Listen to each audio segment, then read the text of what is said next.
ଏଇ ଶୀତକୁ ଆଉ ରବିବାରଟାରେ ଆଜି ଆସିଯାଇଥିଲା ଦେଶୀ ଚିକେନ୍ ଆଉ ମୁଁ ଧରିକି ପଳେଇ ଆସିଥିଲି ଛାତ ଉପରକୁ।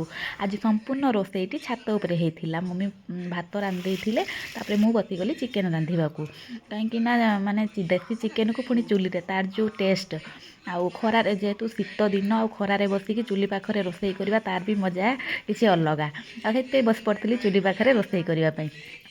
ତାପରେ ମମି ଏପଟେ ତାଙ୍କର ନଡ଼ିଆ କିଛି କରୁଛନ୍ତି, ନଡ଼ିଆ କୋରା କରିବାର ଥିଲା।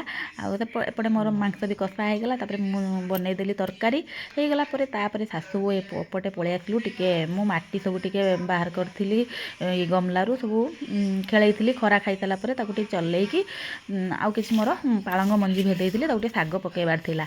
ଆଉ ଏପଟେ ସେଇଥିପାଇଁ ଶାଶୁ ଟିକେ ଲାଗଲୁ କାମରେ। ଆଦି ଯେହେତୁ ବି ଆଜି ନାହିଁ, ଆଉ ଆମକୁ ଟିକେ କାମ କରିବାକୁ ସୁବିଧା ହେଉଛି। ସେହେତୁ ଥିଲେ ଏଠି ଆମକୁ ମାନେ କାମ କରିବାରେ ଯାହା ବି ହେଲେ ଡିଷ୍ଟର୍ବ କରେଇଥାନ୍ତା। ଆଉ ସେ ତା ବାବାଙ୍କ ସହିତ ଆଜି ପଳେଇଛି ଆମ ସେପଟେ ଜାଗାକୁ।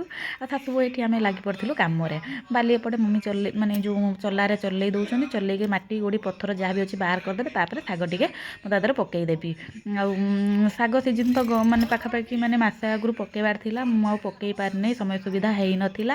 ଆଜି ଟିକେ ଟାଇମ୍ ପାଇକି ମୁଁ ସେଥିପାଇଁ ପକାଇଦେଲି। ଭିଡ଼ିଓଟି ଭଲ ଲାଗିଲା ଲାଇକ୍ କରିବେ। ଜୟ ଜଗନ୍ନାଥ।